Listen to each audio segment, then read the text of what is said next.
Let Century Management Solutions get you to your next medical appointment. They specialize in non-emergency medical transportation, connecting patients to care, safety, reliability, and on time. Their advanced technology platform seamlessly coordinates patients, healthcare providers, insurers, and transportation partners all in one powerful network. With over 200 trusted transportation providers, they deliver scalable solutions backed by real-time tracking and complete transparency. Go to SENTRYMS.com. The Rita Cosby Show On the Red Apple Podcast Network.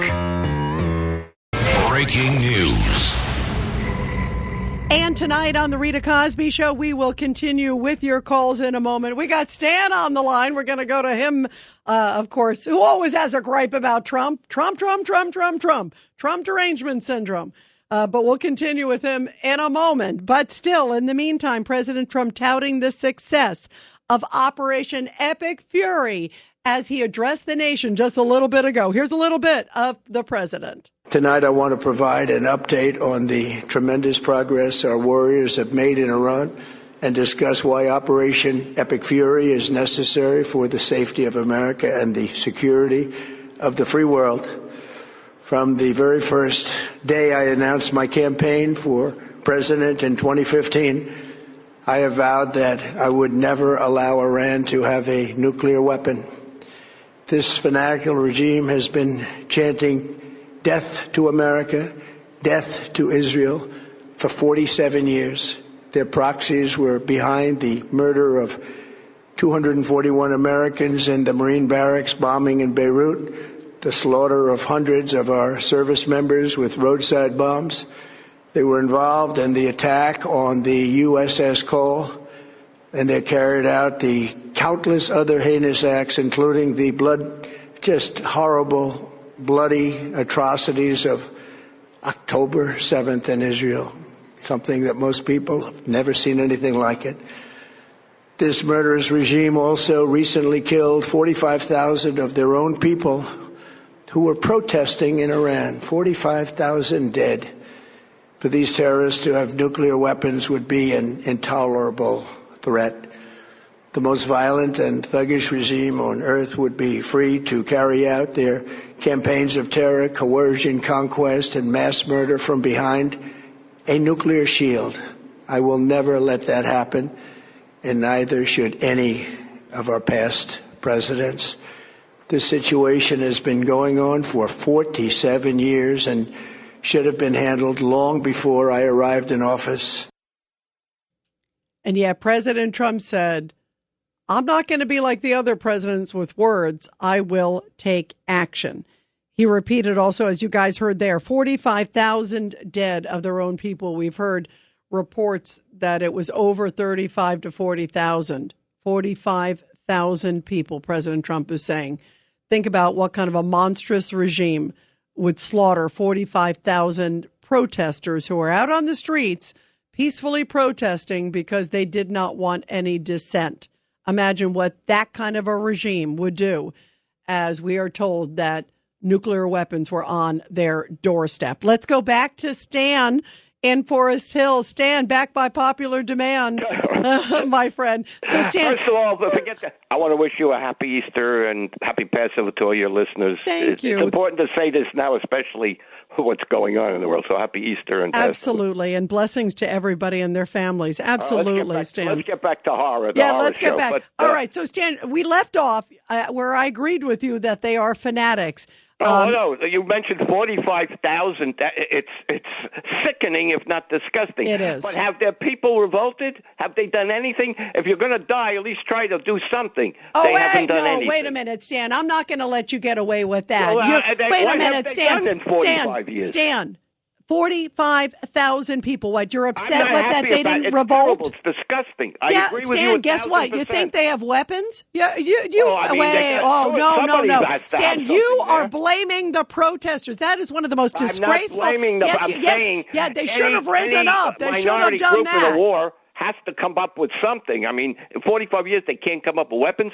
Somewhere along the line, they have tried to, but when you are dealing with an authoritarian regime, animals. I agree. They're animals. I mean, look, they kill their own people. I agree. Now, here's the point. No. I'm not going to let you move on after you just basically accuse the protesters of being wimps. That's disgraceful. What are they doing for their own defense? Nothing. Guess what? They don't have the weapons. They are so outnumbered and outgunned. And until there's more of them than there are. There's about 30 or 40 million of them. But guess what? That's why you learn the lessons from World War II, okay? You need to have weapons as well. And people like you who say, oh, you shouldn't have weapons. I never said the minute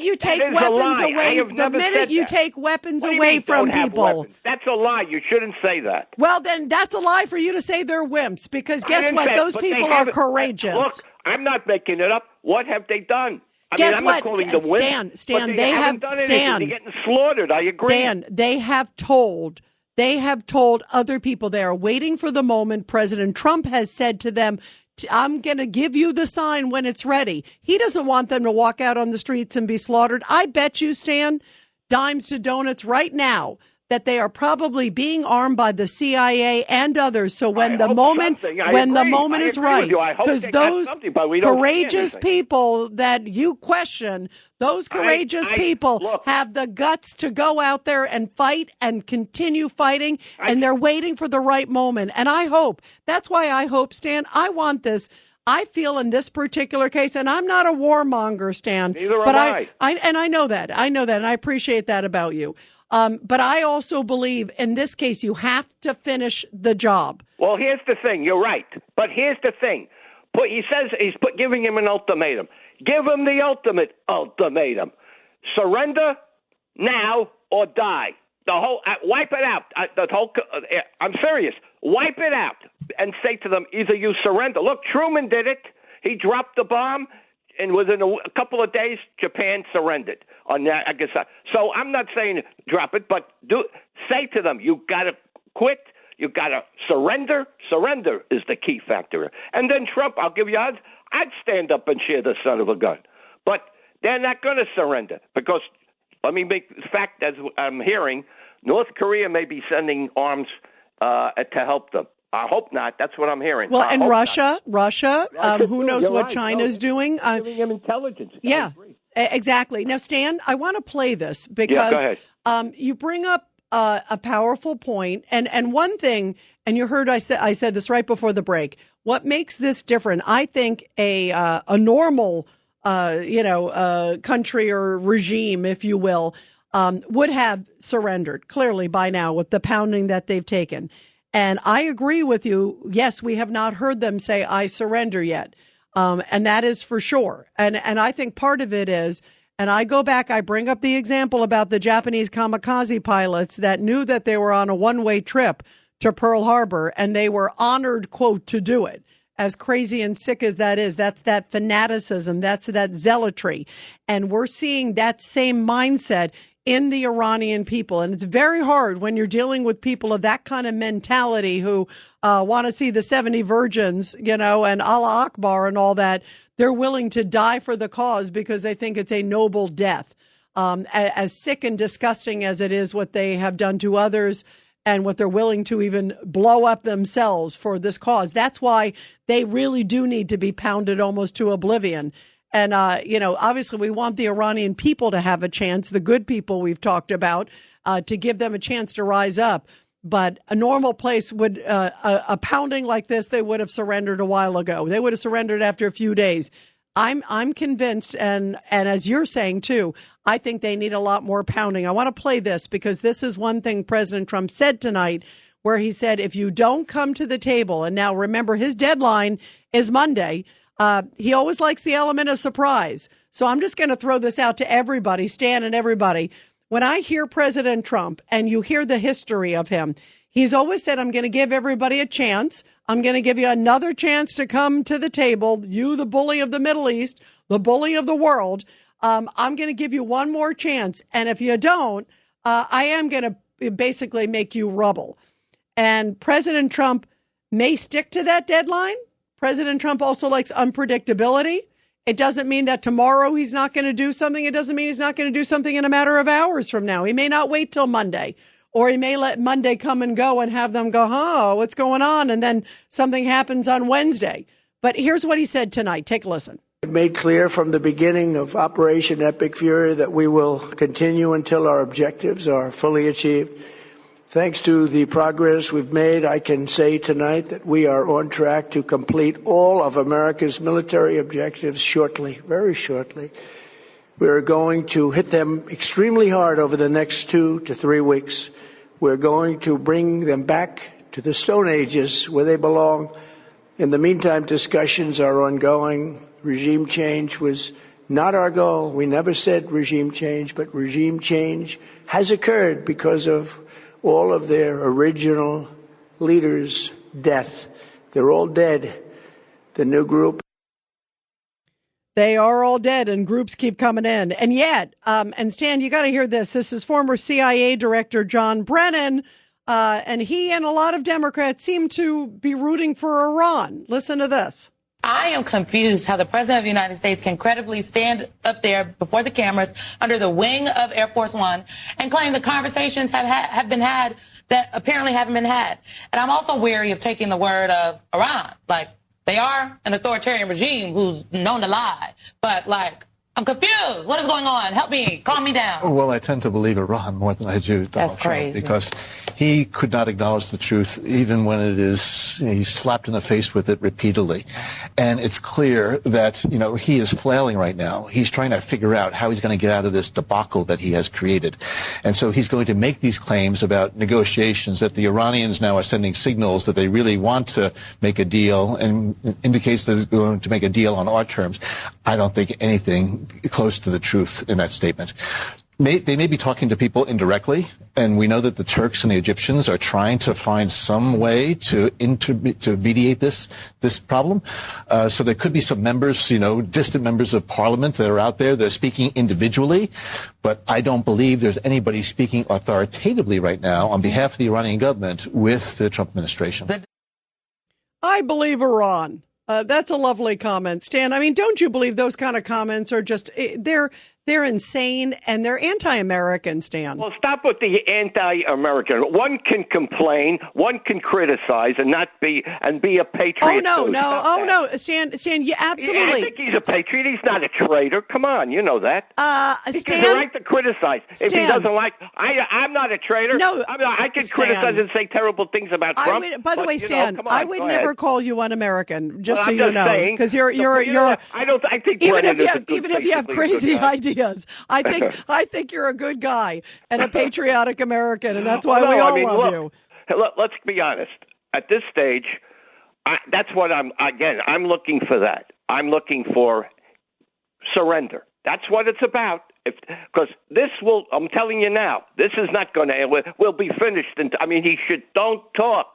Let the military do that. He talks too much, and he does it. Maybe he over-talks. He may be right, and he may be wrong. I think that's what Brennan's really saying. He shouldn't say anything until we know. And if they come to the table and say, we surrender, he's a god for the next 2 years. But this will not happen.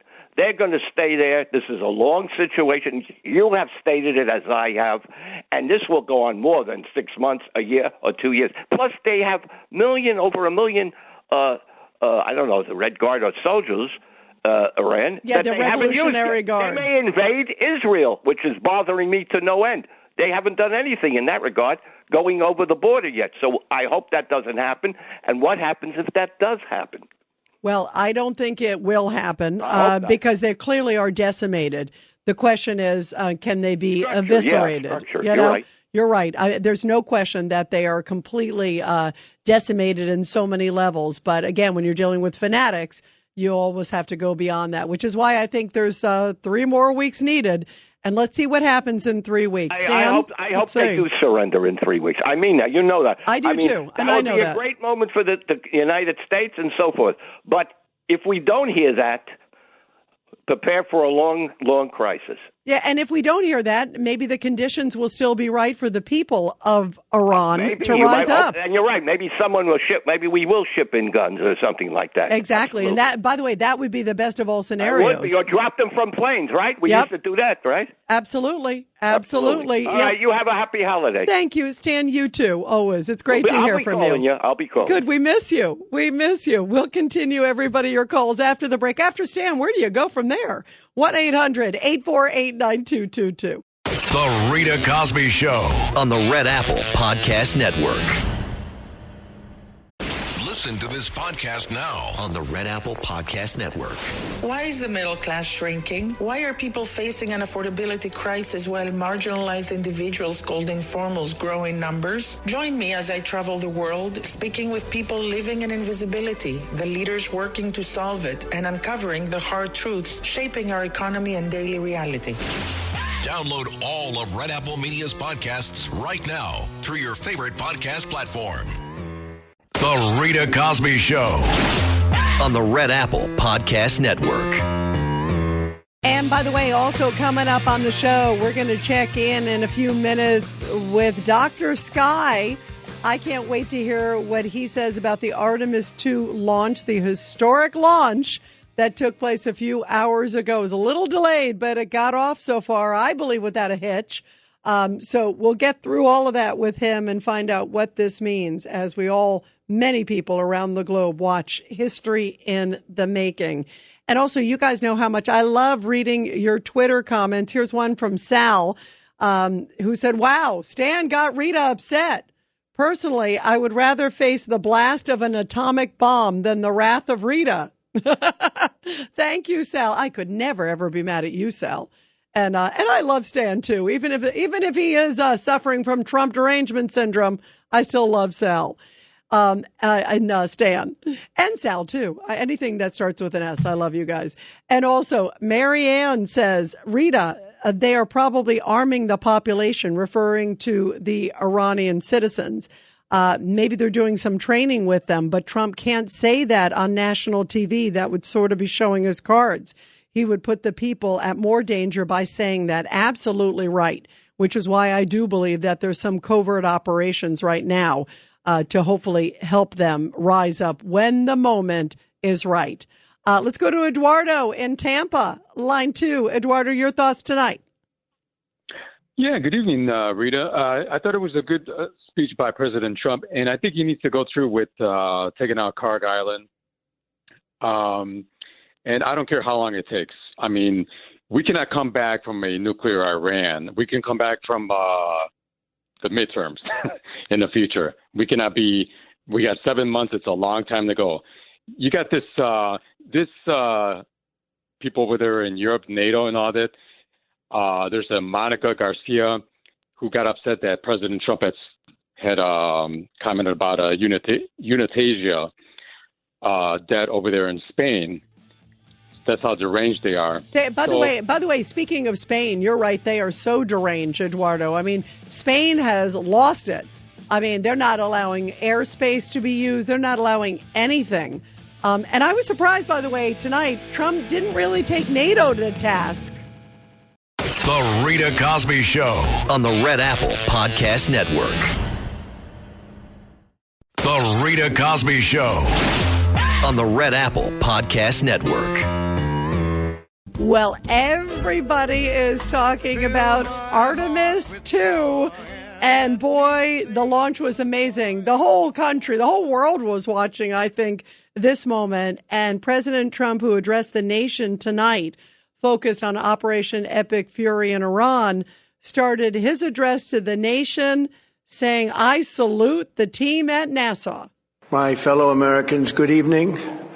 Let me begin by congratulating the team at NASA and our brave astronauts on the successful launch of Artemis 2. It was quite something.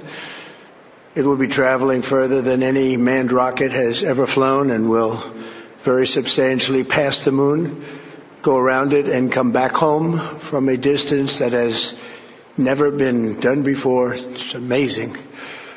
They are on the way, and God bless them. These are brave people. We want to, God bless those 4 unbelievable astronauts. Unbelievable, historic mission. And who better to talk about it all than our own Dr. Sky, Steve Cates. You can listen to him every Friday and Saturday night, midnight to 2 a.m. Eastern Time on 77 WABC Radio. And Dr. Sky, we're so happy to have you here on the show. First of all, you and I and John Katz, we were talking earlier, and it was before liftoff. So I had tears in my eyes. I'm such a sap for space. But what was going on through your mind when you saw it finally took off? It took off, a few minutes late, right? Yes, it did. And it was an exciting experience. It's amazing how the American space program, Rita, is moving forward. After many delays and many people that doubted whether we could actually do this. And the goal, of course, later in time, maybe by the end of the decade, would be, of course, to put humans back on the surface of the moon.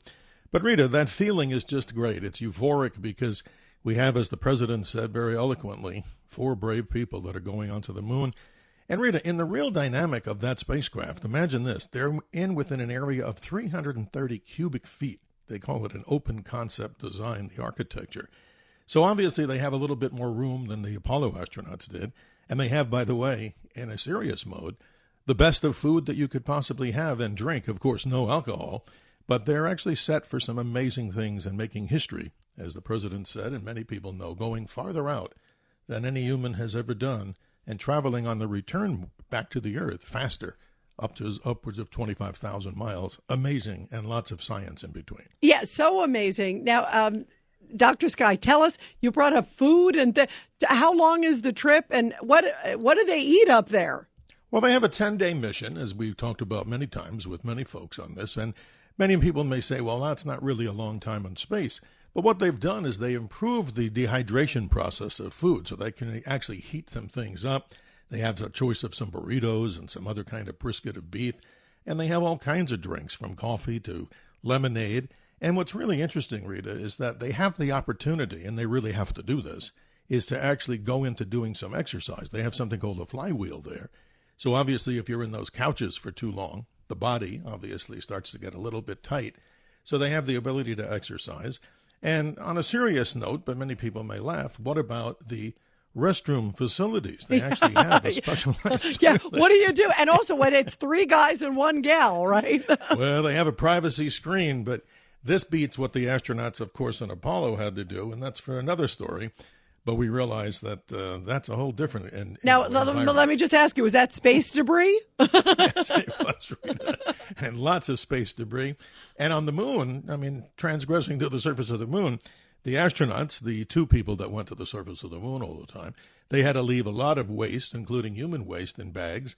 So there is some environmental stuff laying on the moon, and they left a few expensive cameras, and the story goes on, but. Actually, for humans, Rita, the NASA mission, we're talking about this in kind of a very positive way. Probably now with Artemis 4, and that probably won't take place until maybe, if we're lucky and get it done right, which I'm sure we will, maybe even as late as 2028 or 2029. That's really positive. And that's when you see back on the moon. That's what you're saying is sort of the timetable for that? Yes, and these astronauts get to see the far side of the moon. So the definition is very interesting. People call it, I love Pink Floyd too, it's not the dark side, but in astronomical and aerospace, it's the far side.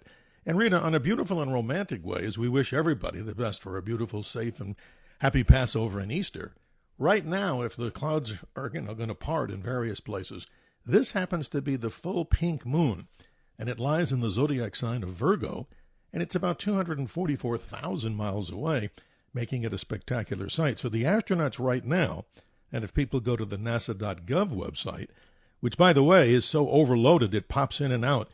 The latest and the last that I checked it, they were some 24,000 miles away from the Earth, which means that their speed is reduced. They're moving at about 6,200 miles per hour. And then they have the next big event, probably tomorrow. I'm not sure the exact time. They call it the important TLI, the Translunar Injection Burn, on the rocket to force them away from the Earth and to move them onto the moon. That's a rocket blast of about a 30-minute time period. But this spacecraft is really awesome. I mean, it's really high-tech. It even has solar panels, Rita, that are actually useful, of course, to maintain the systems on board.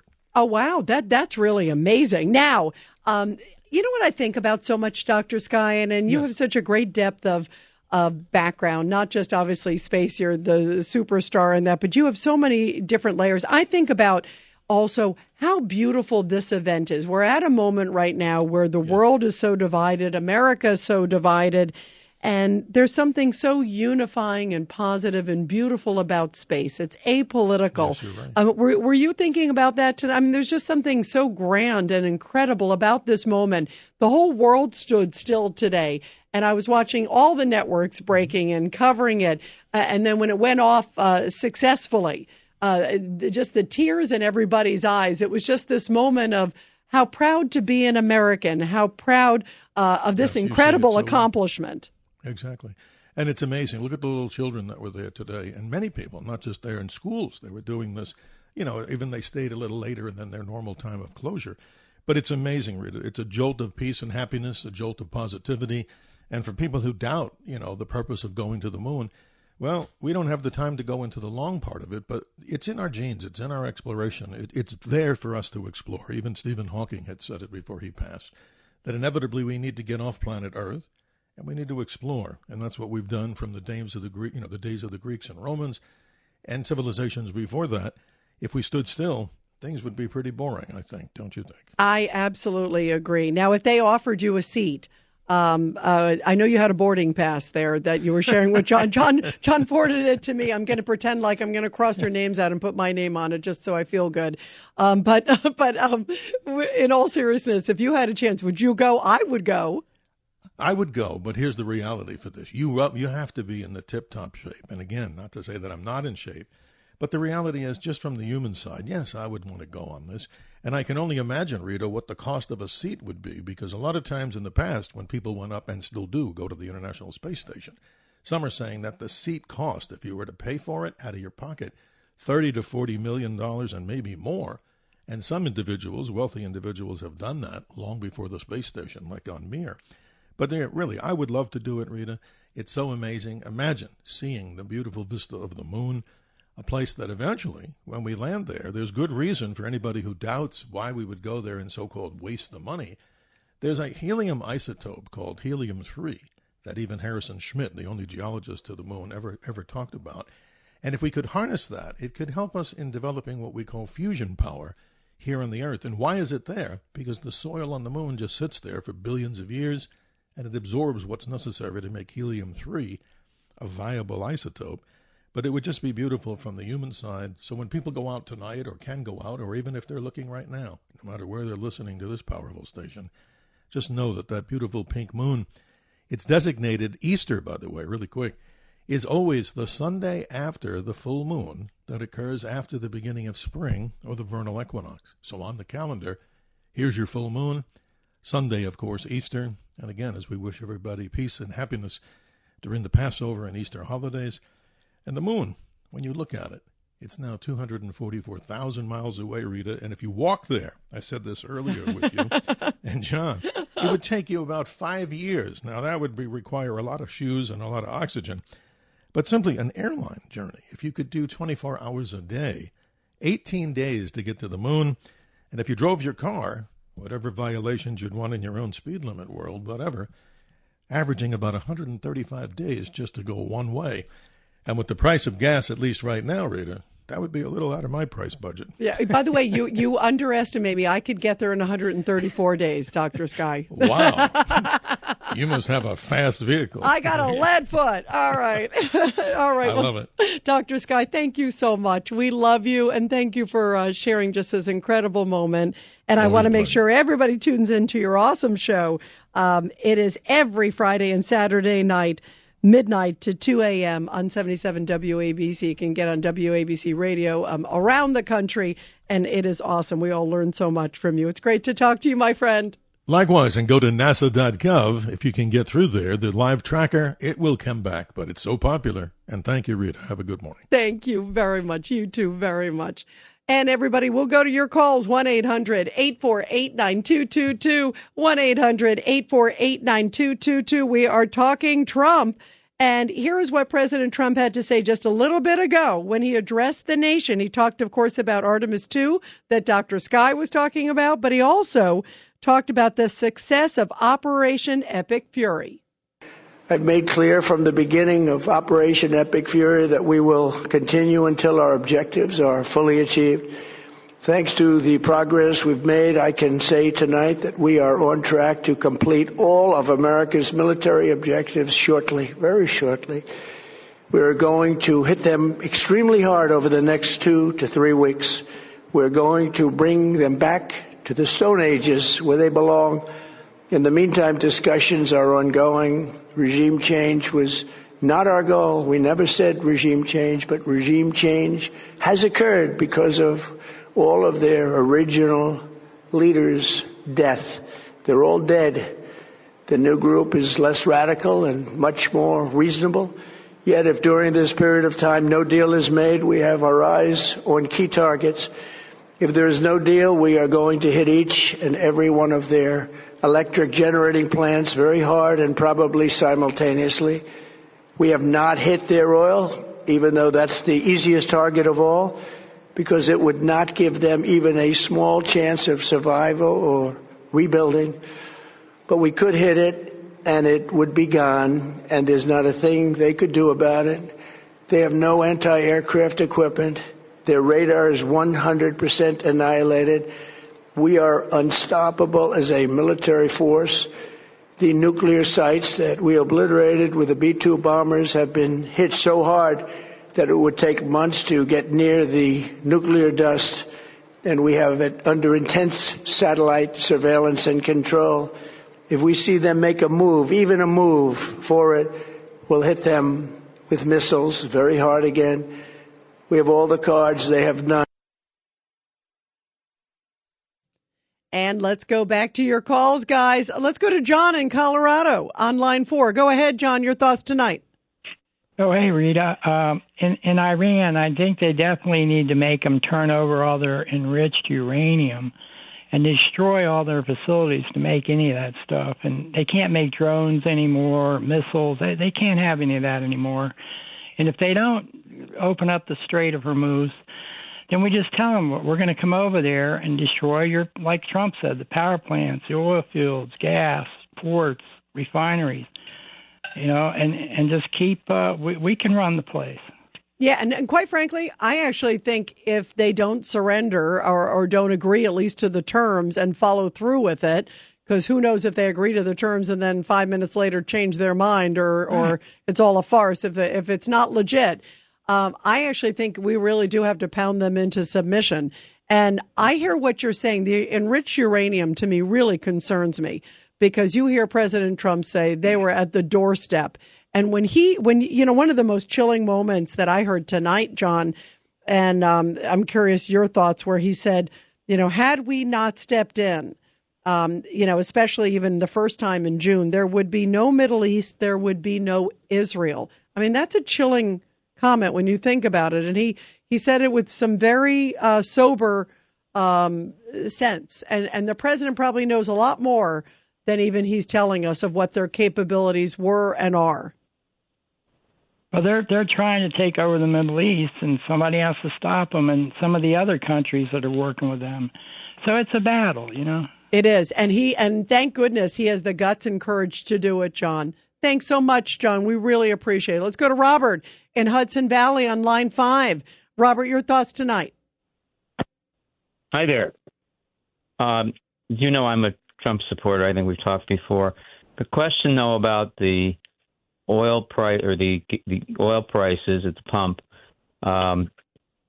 even though we're able to pump lots of amounts of oil here in the U.S., it's still resulted in record prices at the pump for recent years in California.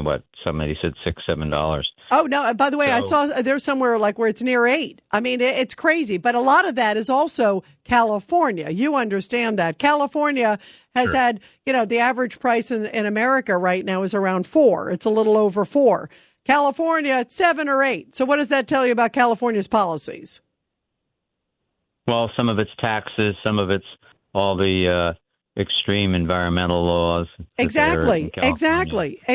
So what's your point real quick, Robert? I want to make sure I get to your point. My point is President Trump or the team needs to address the fact that even though we're able to pump all this much oil of our own, yes, still we're somewhat dependent upon the global price for oil. We are. But what I did think he made a very good point tonight was saying that we are obviously the biggest producers, and thank goodness he was drill, baby, drill. Otherwise, we'd be at the mercy of places like Iran and other places right now in terms of what's happening in Iran with the Strait of Hormuz. His point, I thought one of his most powerful points about the Strait of Hormuz is Europe depends on it so much more. Obviously, Asia, other parts of the Middle East. U.S. barely ever does. And he said in the future, we will not at all. So that, to me, I think says it all. Thank goodness it's been drill, baby, drill. Under Biden, it was what? Baby, what? We're going to continue with your calls, everybody, after the break. But first, support our heroes. The Rita Cosby Show presents Support Our Heroes. And this is the Tunnel to Towers Foundation Support Our Heroes segment with the powerful story from San Diego, where 53 years after the end of the Vietnam War, veterans and supporters gathered at the USS Midway Museum. I've been there. What a great place to honor those who served, most especially the 591 Americans who came home from enemy prisoner of war camps. The ceremony coincided with the big events in Washington, D.C. to honor America's Vietnam veterans. And one of them on board was Navy Captain Ench. He was one of 591 prisoners of war. He flew more than 280 combat missions off the Midway's deck with Fighter Squadron 161 before being shot down over North Vietnam.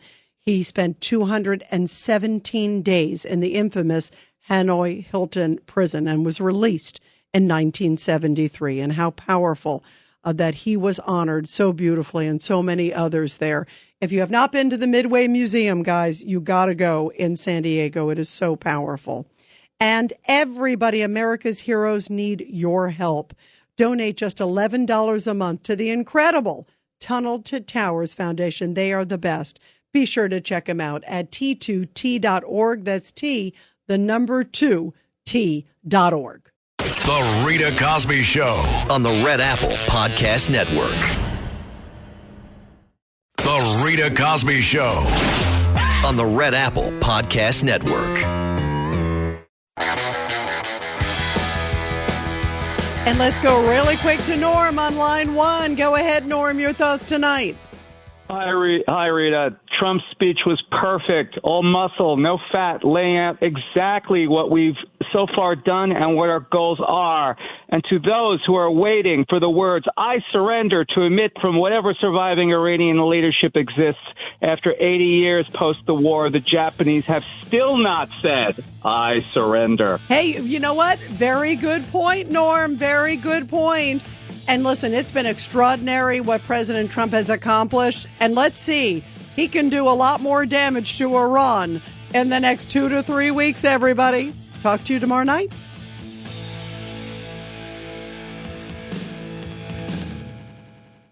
Thanks for listening to The Rita Cosby Show. You can hear The Rita Cosby Show weeknights at 10 on 77 WABC. If you like the podcast, share it with your friends and listen anytime at WABCRadio.com and download the WABC Radio app. Hit that subscribe button on all major podcast platforms. Plus, follow WABC on social on Instagram, TikTok, Facebook, and X. See you next time for a new episode so you never have to wonder. What the heck is going on here? Let me tell you about ProHealthConnect.com. It's transforming healthcare payments, providing retailers a seamless process for over-the-counter and healthy benefit programs. By connecting retailers, health plans, and payment processors, ProHealth Connect creates one powerful, unified network. They empower independent grocers and pharmacies to accept health benefit cards without changing how they do business. With over 10,000 locations nationwide, helping more than 1.3 million people access the care and nutrition they need. Go to ProHealthConnect.com. It's tax season, and at LifeLock, we know you're tired of numbers. But here's a big one you need to hear. Billions. That's the amount of money in refunds the IRS has flagged for possible identity fraud. Now here's another big number. 100 million. That's how many data points LifeLock monitors every second. If your identity is stolen, we'll fix it guaranteed. One last big number. Save up to 40% your first year. Visit LifeLock.com/podcast for the threats you can't control. Terms apply.